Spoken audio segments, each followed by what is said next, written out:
मुंबई गोवा राष्ट्रीय महामार्ग लगत असलेल्या हॉटेलवर राज्य उत्पादन शुल्क विभागानं धडक कारवाई केली असल्याची बातमी समोर आली आहे.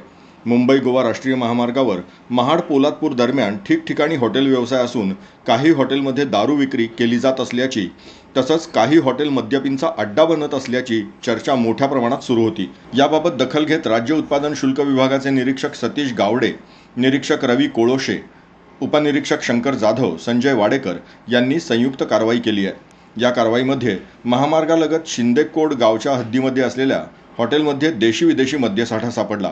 त्याची किंमत अंदाजे 8,035 रुपये असल्याचं सांगण्यात आलंय.